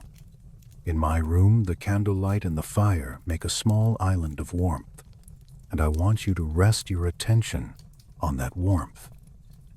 In the story, we are stepping down, deeper under stone, but your body can stay soft, and your breathing can stay slow. After the AI mapped the anomalies on the plateau, the team gave it a new task. They wanted it to model the interior journey, not as a legend, but as a sequence of sensations and constraints. They fed it three-dimensional scans of the passageways, temperature readings, humidity estimates, and measurements of airflow. They even included reports from modern visitors, small notes about dizziness, about the way sound changes, about how footsteps feel different when the ceiling presses close. The system built a digital body, a simple avatar with lungs that need oxygen and skin that senses cold. It sent that avatar through the descending passage. The first section is steep, and the ceiling is low. In the simulation, the avatar moves carefully, each step measured, and the walls appear close enough to brush the shoulders. The stone in the model is pale and granular, and the air cools quickly because sunlight does not reach here. The AI recorded the way carbon dioxide can pool in low spaces, and it flagged the famous chamber deep in Lascaux where air can become thin. Then it compared that to Egyptian shafts and pits, and it suggested that narrow spaces often carry a physiological edge, not supernatural, just chemistry and human limits. When the avatar reached the Grand Gallery, the simulation changed. The ceiling rose, the corridor widened, and the geometry became more dramatic, like a canyon made by careful hands. The AI analyzed the corbelled walls, the way each stone layer steps inward, and it ran stress models to see how weight moves. It showed that the design is strong, but also precise, like a spine built to channel force. Then the avatar reached the king's chamber. The system dimmed the virtual light and let the granite become a dark red shadow. It placed the granite box in the center, and it calculated the effort needed to move such a block. It highlighted the fact that the box is larger than the narrow passages leading into the chamber, meaning it likely was placed during construction rather than carried in later. That detail does not prove a purpose, but it forces a certain order of operations. An order is something the AI can respect. The researchers then played sound into the digital chamber. Not loud sound, a low, steady tone. The AI simulated the way vibration would reflect off the granite, and it produced a map of standing waves, places where pressure peaks and places where it falls. The team watched as the chamber lit up on the screen with bands of resonance like invisible curtains. The model then compared these bands to resonance maps from the Maltese hypogeum, because those scans were also available. The match was not perfect, but it was suggestive. Two stone chambers from different worlds, both capable of turning a human voice into a physical feeling. The AI did not say, "This is a machine." It said, "This is an environment that changes cognition." Low-frequency vibration, darkness, confined space, and the ritual expectation of meaning can combine into altered perception. That can happen without any outside intelligence. Still, the model kept returning to the same question in its own dry way. Why build such precision if the only goal is to hide a body? To explore that, the team fed the system a large catalog of Egyptian tomb design. The AI learned the patterns, the decorated walls, the spell texts, the pathways designed for ritual processions. Then it compared those patterns to the Great Pyramid. The pyramid does not match the norm. It is closer to an instrument than a narrative space. That does not mean it was built by strangers, only that the design logic differs. Now the model turned to the so-called air shafts. It took the angles, traced the lines, and then rewound the sky using astronomical software. It shifted the star field back through millennia, accounting for the slow wobble of Earth's axis. The AI then showed a set of possible alignments, not as definitive targets, but as candidates. Some align with bright stars important in Egyptian religion. Some align with earlier pole stars if the structure is older. Alignment claims are sensitive to dating assumptions, so the model displayed multiple sky dates like layers of transparent cloth. The effect was quiet and unsettling. The same stone passage pointing to different stars depending on which century you place it in. At this point, the team asked the AI to focus on the sealed doors, because sealed doors are a kind of sentence with no ending. The system reviewed the story of the small robot crawling up the Queen's chamber shaft. It enhanced the footage, stabilized the image, and measured the copper fittings. It noted tool marks and surface finish. It also noted that beyond the first door, a second barrier was found, close enough to feel like a deliberate double lock. The AI then searched across its broader database for similar design choices. It found sealed inner chambers in other ancient structures, sometimes used to protect ritual objects, sometimes used to create a symbolic boundary, sometimes used as a simple engineering closure. It ranked these options. It suggested that a door in a place no human can easily reach is unlikely to be for daily ritual. It is more likely for preservation, or for a future opening, or for a symbolic statement. The model remained careful with language, because intention is difficult to prove. In the model's slow replay, the robot that climbed the Queen's chamber shaft became more than a machine. The AI reconstructed every small scrape of its wheels, every slight sway in its camera, and then it rendered the passage as if you could reach out and touch it. The limestone looked chalky and cool. A film of fine dust clung to the surface, the kind that feels silky at first and then turns gritty when you rub it between two fingers. The tunnel was narrow enough to make even breath feel too big. In the simulation, you could almost hear the faint hum of motors. And around that hum there was an older hush, the hush of stone that has not heard a human voice for a long time. The researchers did something gentle after watching that. They dimmed the lights in the lab, not for drama, but because bright light made the screen glare. The room took on the feeling of night, even though it was day outside. A cup of cooling tea sat beside the keyboard. The air conditioner clicked on and off like a slow blink.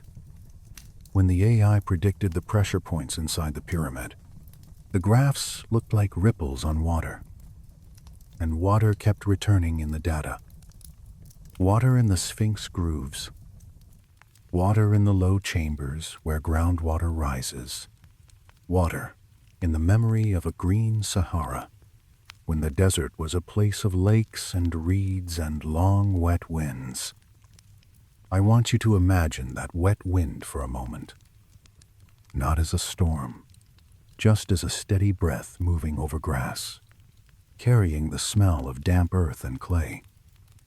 In that older world, someone could have walked barefoot on soil that gave slightly under the heel, leaving a print that filled slowly with clear rain. The AI cannot see that print, but it can infer the climate that allowed it. And when the climate shifts, the print vanishes. Grass dies. Soil turns to dust. The same wind becomes dry, and it begins to lift sand and grind stone. What was once a soft world becomes a hard one, and monuments survive because they are stubborn and heavy. Back in the digital pyramid, the AI paused the robot at the first door. It enlarged the copper fittings until they filled the whole screen, and the metal looked warm, almost alive, against pale limestone. Copper tarnishes. It darkens. It carries a faint green stain when time has touched it for long enough. The model estimated how air and moisture would have changed that surface. It suggested that the door sat sealed for a long time, long enough for dust to settle, long enough for stillness to become normal. If you feel any tightness in your chest while listening, let it loosen now. Let your shoulders drop a little. Let your hands rest open. The story is a corridor, and we are walking it slowly, without rushing, without forcing any door. We are simply listening to stone and letting the night do what the night does, which is to make everything quieter. Even the numbers felt like dust in the air. They floated on the screen, then settled. The AI kept repeating one principle. Small structures can carry enormous meaning when they survive long enough. A slit, a shaft, a sealed seam, a silence, all of it waiting. Softly, yes, next came the voids.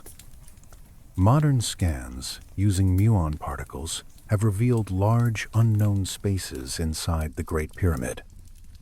The AI was fed the published scan geometries, and it ran structural models to see what kinds of cavities could exist without collapsing the whole mass. It showed that voids are plausible, and that they can be intentional, left as stress-relieving spaces, or as hidden chambers. The model suggested several geometries that fit the scan data, and it proposed pathways where future robots could travel if allowed. Then the AI widened the lens to the plateau beneath.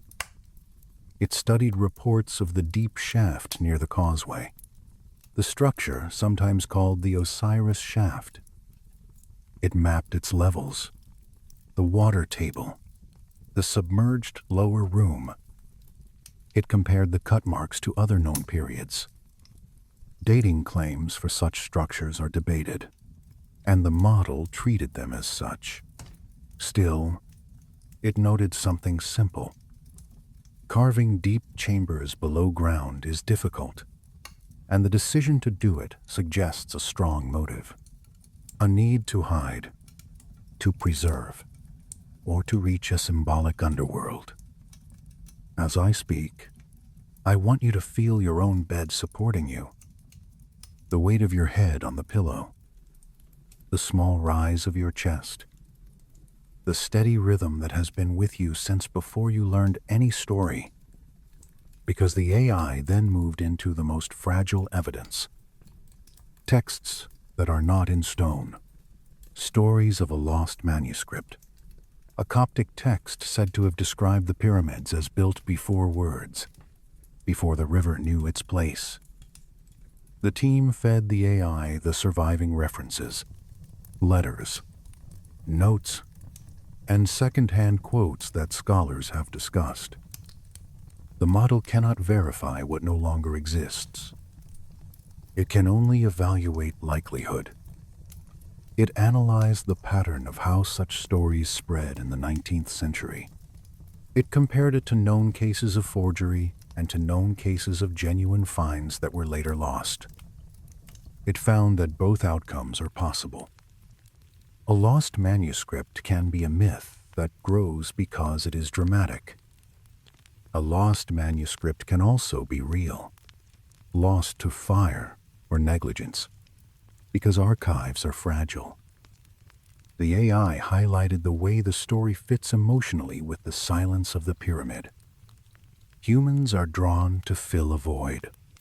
Still, it also highlighted that the phrase about the river aligns with real geological shifts in the Nile and Sahara in deep time, and that such alignment can come from knowledge or from coincidence. The model held the uncertainty in balance. When the report was complete, the researchers sat with a strange, quiet feeling. Not triumph, not fear.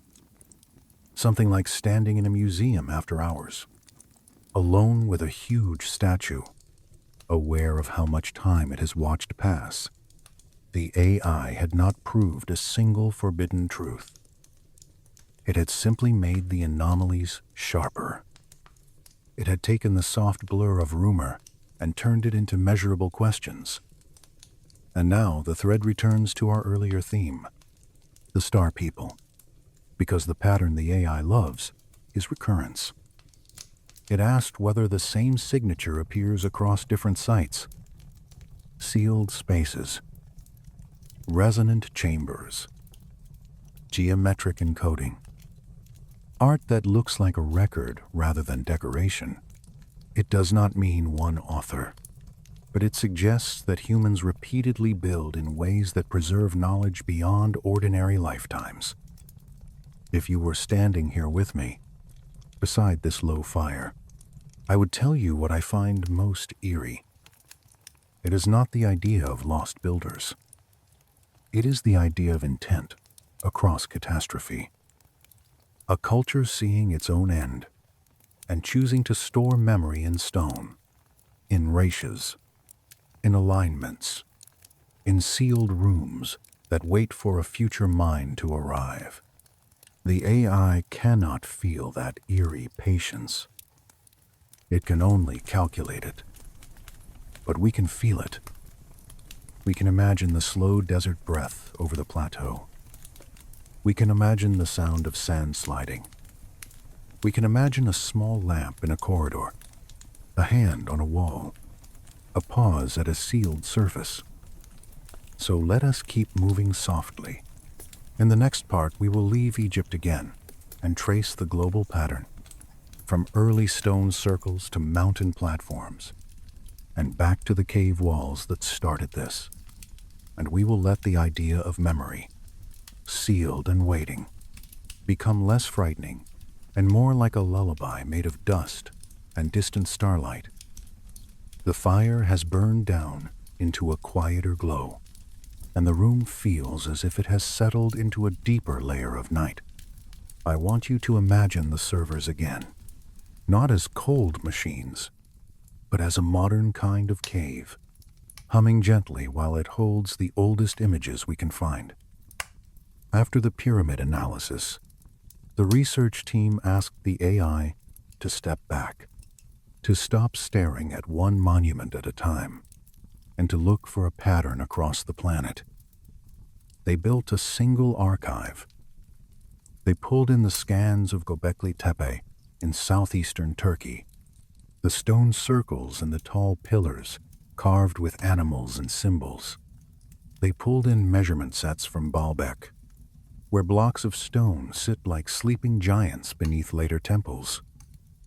They pulled in the geometric cuts of Pumapunku high in the Andes, where hard stone holds right angles that look almost too calm to be made by hand. They pulled in the subterranean chambers of Malta, carved into limestone and tuned to resonance. They pulled in underwater contours from coastal sites, where sea level rise has covered structures and left them dim beneath moving water. Then the AI began doing what it does best. It compared. It aligned. It measured. It treated every site as another wall, another page, another surface carrying a message. It did not assume one lost empire. It did not assume one set of visitors. It simply asked, when humans build at the edge of their ability, what marks do they leave, and what marks repeat? The first repeating mark was burial. Not the burial of bodies, but the burial of places. The model showed how Göbekli Tepe was deliberately filled, layer after layer, not erased by accident, but sealed with intention. The team had fed it sediment maps and excavation photographs, and the AI highlighted how the fill differs from natural collapse. It looks like a choice to hide, to preserve, to close a chapter and protect it from wind and rain and human disturbance. The second repeating mark was impossible weight handled with simple grace. That's Baalbek. Huge stones sit with a steadiness that feels like patience made solid. The AI examined quarry marks, joint tolerances, and the order of construction. It compared Roman engineering records to the megalithic foundation. It noted the difference between what is claimed and what is silent. It offered several explanations, including that later builders often reuse older foundations. It also offered the possibility that human labor can do astonishing things when time is abundant and organization is strong. It did not choose a single story. It placed the options on a quiet table and let the viewer see the shape of the uncertainty. The third repeating mark was precision that behaves like language. At Puma Punku, the AI traced grooves and channels. It measured their depth. It mapped their symmetry. It compared them to tool marks created by known methods. It found that some cuts could be achieved by careful handwork, given enough time. It also found that certain features, the uniformity of holes and the cleanliness of interior corners, sit at the edge of what is easily explained by soft metal tools. It ranked the claim of advanced tooling as debated, and it marked which measurements push the debate. The fourth repeating mark was sound. Malta, Egypt, and caves in France share a quiet similarity. Stone spaces shaped to carry resonance. The AI connected acoustic surveys, and it displayed frequency maps like gentle ripples. It suggested that humans learned early that vibration changes the body. Drumming in a chamber can make a person feel as if the world is breathing, as if the boundary between waking thought and dream grows thin. The model said that even without outside teachers, humans could discover this through experience, because the body is sensitive and the mind is curious. Still, it also noted that the same preference for certain tones appears across distant sites, and it logged that as a pattern worth watching. The AI then returned to the cave art that began our journey. It asked whether the helmeted figures and the bird-headed intermediaries might be connected to the stone monuments through a single thread. Not a thread of proof, but a thread of behavior. Humans see something. They fear it. They revere it. They encode it. They paint it in the deepest place. They carve it on open rock. They build in stone and align it to sky. They seal it. They bury it. They pass it down as story, then lose the story, then find it again as a fragment. The team fed the system a global timeline of climate shifts. They included the African humid period, when rain fell on regions that are now dry. They included the end of the last ice age, when sea levels rose and coastlines drowned. They included the Younger Dryas, a sudden cold snap that reshaped ecosystems and forced human groups to move. The AI did not need to decide whether a cosmic impact occurred. It only needed to see that abrupt climate change is real, and that abrupt change can break a culture. It can scatter a people. It can drown their homes. It can turn a green land into sand, and it can turn memory into silence. When the AI overlaid the climate timeline on the map of early monuments, it produced a result that felt like a slow tightening in the throat. Many of the strange sites cluster near ancient water, ancient river paths now buried under desert, ancient shorelines now under sea, places where humans would have lived when the world was softer, and where the world later hardened. The team then asked the model to search for a signature of teaching, not teaching in the sense of words, but teaching in the sense of sudden jumps. They fed it archaeological data sets on tool complexity, symbolic art, and long-distance exchange.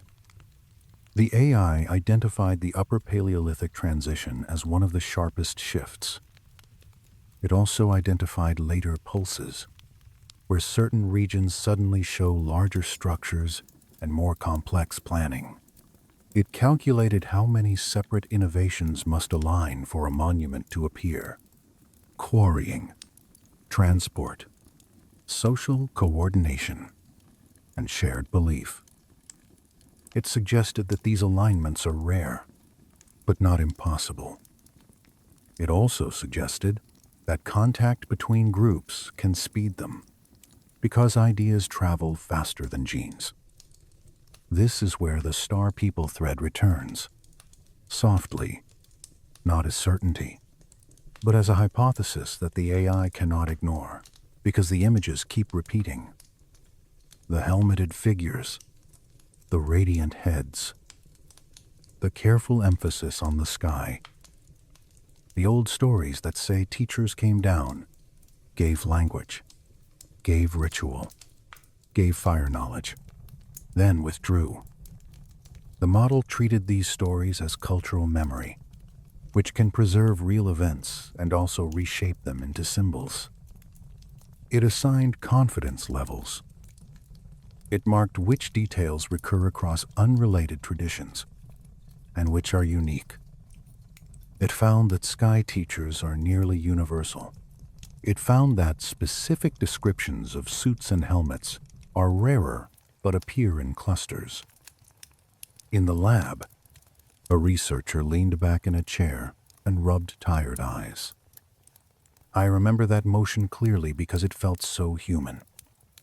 The AI can map the world, but it cannot feel the weight of being alive in a fragile body, trying to understand a past that will never fully return. The researcher looked at the screen as if looking into a dark corridor. Not afraid, just quiet. Honestly, I have always found it strange that we demand ancient people fit neatly into our modern categories. Primitive, advanced, myth, fact. The AI does not care about those labels. It cares about patterns. It cares about what repeats when you remove bias. And it kept returning to one calm conclusion. Humans are excellent at preserving what scares them. They paint it. They carve it. They build it into stone. They bury it. They leave it for the future. Now, if you are still awake, let your body soften even more. Let your breathing slow down. You do not need to solve this. You only need to drift with it. Imagine dust resting on a tablet, then being brushed away.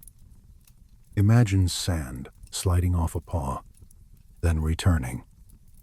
Imagine water once flowing over a plateau. Imagine a cave lamp trembling, making shadows stretch and contract. Imagine a voice humming in stone, changing the way the chest feels from the inside. The AI calls this convergence. Different places, similar solutions. Different cultures, similar fears. But for us, here by the fire, it can be something gentler. A reminder that we have always been listening, always been watching the sky, always been recording what we could not fully explain. In the next part, we will return to the most intimate layer of the story. We will sit with the idea that the Star People might not be only physical visitors. They might also be a mirror, a way humans speak about the sudden opening of the mind. The AI traced that possibility too. It looked at shamanic trance. It looked at cave acoustics. It looked at the way the brain changes under darkness and rhythm. And it offered a quiet bridge between two worlds. the world where teachers descend in helmets, and the world where consciousness itself travels and returns with symbols. We will cross that bridge slowly, as if walking barefoot across cool stone, feeling each step before taking the next. The team also asked the AI to study the human body as if it were another cave wall. They collected modern brain scans, electroencephalography recordings, and reports from controlled trance studies. They fed the system thousands of pages from neuroscientists who describe how rhythm and breath can shift attention, how darkness can widen inner imagery, how the mind can build faces and voices when the world outside goes quiet. The AI did not claim that this proves anything about visitors. It only showed that the brain is a pattern machine, and that a person in trance can experience contact that feels external, even when it rises from within. Then it compared those modern signatures to the ancient record. It looked at where cave paintings cluster, and it noticed that many sit in chambers where sound gathers. It looked at where petroglyph panels sit on open land, and it noticed that many face wide horizons, the kind of horizons where a person watches the sky for weather, for birds, for fire, for anything unfamiliar. It looked at where megaliths rise, and it noticed that many stand on ridges and plateaus, places where the wind never fully stops. The AI suggested that humans choose thresholds: a cave mouth, a cliff edge, a stone circle under stars, a place where you feel small and the world feels older than your own breath. That sense of smallness matters. When the night is cold and the sky is enormous, the mind looks for structure. A star pattern becomes a face. A bright object becomes a messenger. A sound in stone becomes a presence. Ancient people did not have our vocabulary for satellites or aircraft, but they had the same nervous system. They had the same need to explain what arrives from above. The AI suggested that the star people idea could be an answer that fits many different kinds of experiences. A real visitation in one era, a trance vision in another, a memory of a teacher tribe in another. Different causes, similar story shape. As the fire murmurs, I want you to picture one more small scene. Not a grand monument, not a famous cave, just a single person. A young hunter sitting alone at the edge of a camp, a hide cloak around the shoulders, cold air brushing the eyelids, the sky clear enough to show a river of stars. The hunter watches a light move, slow, steady, too steady for a bird, too quiet for a storm. The hunter does not have to decide what it is. The hunter only has to feel the moment, the way the skin tightens, the way the breath pauses, the way the mind becomes very still, because the world has offered something new. Maybe that is the root of all this. The AI cannot replace the human heart. It can count patterns, but it cannot sit under that sky. We can. You can. Even now, lying in a safe room, far from the cold, far from the ancient ridge. You can imagine it. And the imagination is a kind of time travel that costs nothing but attention. So let your attention become soft. Let it drift like dust in lamplight. Let each thought settle, then slip away. If the star people were real visitors, the stones and paintings are their shadow. If the star people were the name we gave to the deep intelligence of our own minds, the stones and paintings are still their shadow. Either way, the message is gentle. Humans have always reached beyond themselves. Humans have always tried to listen to the sky. We will keep listening. We will keep translating. We will keep feeding the machine its endless images and its endless measurements. And we will keep asking it to show us what repeats. But tonight, you do not have to keep asking. Tonight, you can rest. Let the room be still. Let the fire be small. Let the air be kind. And let your eyelids grow heavier with every breath. Very slowly, the bridge the AI offered is a quiet one, and tonight we will walk it without hurry. On one side, there is the story of physical visitors, beings who arrive in strange coverings, leaving images of helmets and radiant heads. On the other side, there is the story of inner travel, the way humans step into altered states and return with symbols. The AI did not demand that we choose. It asked us to hold both, and to notice where they overlap. To test that overlap, the team widened the data set again, beyond Europe and the stone circles, beyond Egypt and the desert plateau. They fed the system oral histories recorded by anthropologists, ritual chants transcribed from elders, and the photographs of masks and carvings that carry a memory when paper is absent. The AI was trained to treat these as human archives, not as entertainment.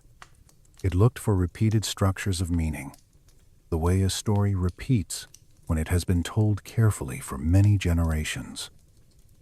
One of the most delicate archives came from the Dogon people of Mali. The team gathered the field notes of researchers who visited the plateau villages in the early 20th century, and they included recordings of later interviews. The AI mapped the Dogon sky symbols, the way a circle is drawn around a center, the way an orbit is described with a calm hand. It then compared those drawings to modern astronomical diagrams. This is where the room felt colder. Not because the fire changed, but because the implication did. The AI output showed that the Dogon description of a companion to Sirius, a small dense star orbiting the bright one, matches a real object known to modern astronomy. It marked this as a claim that many scholars debate, because the reliability of the early reports has been questioned, and because knowledge can move through trade and contact in ways that are hard to trace. The AI did not hide that. It placed the debate beside the data. But it also pointed out something gentle and stubborn. Even the debated reports contain a specific focus on density, orbit, and unseen presence. In story form, it is the idea of a hidden thing that still shapes what you can see.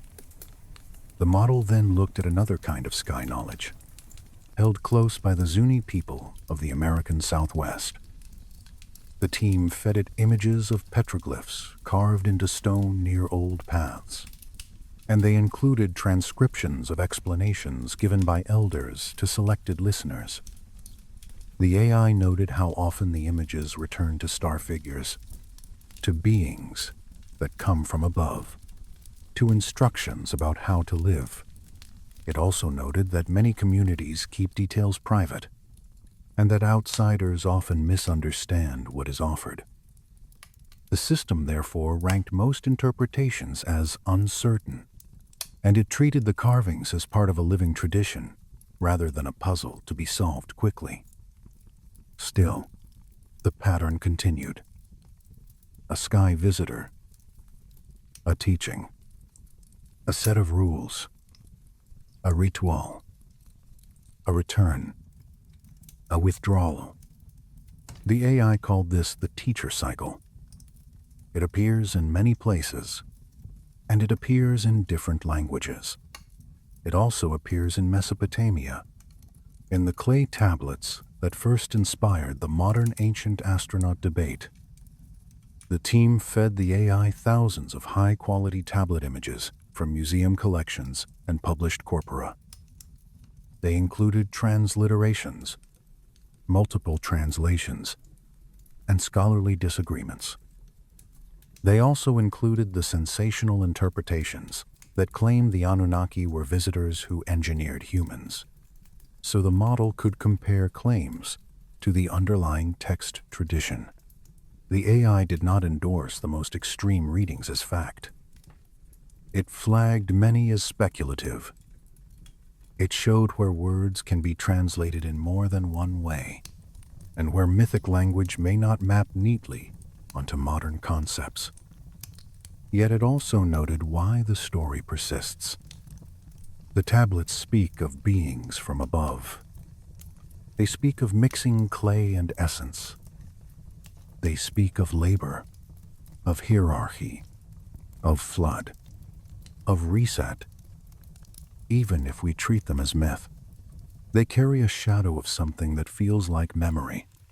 The AI placed that shadow beside the cave paintings and the petroglyphs, and it asked us to look at the larger rhythm. Humanity keeps telling stories about help, and about harm, and about a strange bargain, wisdom given, and a cost paid. Another data set was smaller, but strangely heavy. The so-called sky stones from Sierra Leone. The team fed the model laboratory reports from different facilities, noting that there is disagreement about whether these stones are natural, altered, or simply unusual. The AI did not claim they are fragments of a craft. It did something quieter. It compared how people talk about them. It compared the language of the local legends, where part of the sky turned to stone, to similar legends elsewhere, where stars fell, where gifts arrived, where a bright event changed the land. It suggested that meteor events, rare minerals, and human imagination can combine into a story that lasts. It also suggested that sometimes a story is the only container left when the physical evidence is gone. This is the darker truth the AI kept returning to. Evidence decays. Wood rots. Cloth disappears. Bone breaks down. Even stone erodes. But a story can survive if it is sung and carved and repeated. A story can become the last witness of a contact, or the last witness of a trance, or the last witness of a migration, or the last witness of a catastrophe. It can be wrong in details and still hold a true shape. The team asked the AI to look for that shape in the global record of catastrophe. They fed it flood myths from many cultures, not to prove a single flood, but to see how humans mark the moment when a world ends. The model showed that flood stories often cluster near regions where sea level rose rapidly after the last ice age. It also showed that some floods in myth may echo river floods, dam breaks, storm surges, and local disasters. Again, not one simple answer, just a repeated human experience. Water takes the familiar world, and survivors carry the memory forward. When the AI placed this beside the teacher cycle, it offered a chilling possibility. In some myths, the teachers leave before the flood. In others, the teachers warn. In others, the teachers cause. In others, the teachers return after and reorganize. The AI did not call this proof. It called it a narrative signature, a structure that appears when cultures face disruption. The mind reaches for meaning. The mind reaches for a reason why the old way ended. Now I want you to feel how gently this can be held, even though it sounds dark. You are lying in a safe place. The night outside is quiet. The air in this room is steady. The fire makes small sounds that do not demand anything from you. You can let the weight of the story sit on the floor, not on your chest. If you were standing here with me, you would hear how little the house moves, how the wood settles, how the candle flame makes a faint hiss. You might smell smoke and dust, and the clean fabric of a pillow. You might notice that your own body is doing its work without your permission. Heart beating, lungs rising and falling. That is all you need to do. Let the world be large, and let you be small inside it. Safely small. The AI gave the research team one final output. Not a conclusion, but a set of principles, like stones placed in a circle. It said that ancient art is a record of attention. It said that attention gathers around anomalies. It said that anomalies persist in memory when they feel tied to survival. It said that when humans meet something they cannot classify, they turn it into a story, and the story becomes an instruction for future generations. It said that the star people might be visitors, or they might be the shape of human contact with altered consciousness, or they might be both, because a physical encounter can become a ritual, and a ritual can become a symbol, and a symbol can outlive everything. So, what did AI decode in ancient cave art about the star people? It decoded the fact that the images are not random. It decoded the fact that humans returned again and again to the same motifs, the same enclosed heads, the same radiant lines, the same emphasis on the sky, the same sense of teachers at the edge of the world. It decoded a global memory shaped like a helmet, shaped like a bird head, shaped like a ladder between earth and sky. It decoded a human longing to be guided, and a human fear of what guidance might cost. And now, as you drift, you can let that longing soften. You can let the fear soften too. You do not need to believe every claim, and you do not need to dismiss every mystery. You can hold the uncertainty like a warm stone in the hand, present, heavy, comforting in its steadiness. Let your eyes close, or let them rest half closed. Let the breath move in and out like a slow tide. Let the sounds of old caves and distant plateaus fade into the sound of your own room. Let the last image be simple, a wall of stone, a small lamp, a hand reaching out with pigment, a quiet mark made for someone far away in time, a message that survives because it is gentle enough to be carried. Before you fall fully asleep, I want you to bring you back to the beginning of the night, to the moment when the AI first stared into the darkest corner of the cave image and refused to look away. The power of the machine is not only its speed, it is its lack of embarrassment. It does not worry about asking an awkward question. It does not flinch when a pattern suggests something that modern pride would rather ignore. It simply reports, and it leaves us to decide how to carry the report.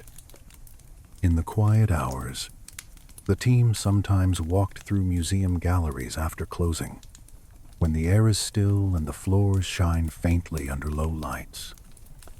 They stood before a single clay tablet behind glass, and they watched their own reflections hover over the ancient marks. The AI had already parsed the lines, already compared the signs, already built its matrices of meaning. But the humans still wanted to be close to the object itself. Because there is a difference between reading a scan and standing before the source. You can feel time in a museum, like a cool draft that moves through your sleeves. They did the same at petroglyph sites when travel allowed. A rock face at dusk, a horizon that turns gray, a wind that lifts fine grit and lays it down again. The carved lines catch shadow, and the figures appear and vanish as you shift your angle. The AI can flatten this into data, but the body feels it as place, and the mind understands why people return to these rocks, why they carved where the sun would strike at a particular hour. If you listen to the story as a literal record, you might picture visitors moving across the earth, choosing high places, leaving signs, teaching some groups, frightening others, then withdrawing into the dark between stars. If you listen to the story as an inner record, you might picture the mind stepping beyond itself, guided by rhythm and darkness and the pressure of wonder, meeting figures that are part symbol and part experience. Then, returning with art that holds the encounter. If you listen to it as both, the two pictures overlap, like two shadows cast by one candle, and you realize that human memory can hold more than one truth at a time. Take one slow breath, and notice how the chest rises, how it pauses, how it releases. Imagine the same breath in a cave, thousands of years ago. Warm air in cold darkness. Stone under fingers. Smoke in the nose. Heart in the ears. A lamp held steady. A mark placed carefully for someone far away in time. The final comfort is this: even the darkest mysteries become gentle when you let them be part of a larger flow. The unknown does not have to be a threat. It can be a wide space where the mind can rest. You can let the star people remain at the edge of the sky, not pressing in, just existing as a quiet possibility. You can let the AI remain a lantern, not an authority, just a tool that helps us see what we missed. You can let yourself be a listener, safe and warm, letting the story carry you the way a river carries leaves, slowly, without effort. As the fire lowers, the room becomes simpler. The candlelight becomes softer. The air becomes heavier with sleep. Your thoughts can thin out now. They can become fewer. They can become like distant stars, visible but not demanding. Nothing needs your attention anymore. In the data room, the servers keep their steady hum, and it can sound a little like wind moving through a narrow canyon. Imagine that sound as a lullaby made of electricity, gentle, constant, and patient. The AI will keep comparing images while you sleep. It will keep looking for the same helmet shape, the same radiant lines, the same quiet insistence that something once arrived from above, and that humans tried to remember. Let it work, and let you rest, with your body sinking deeper into calm, breath by breath. Good night.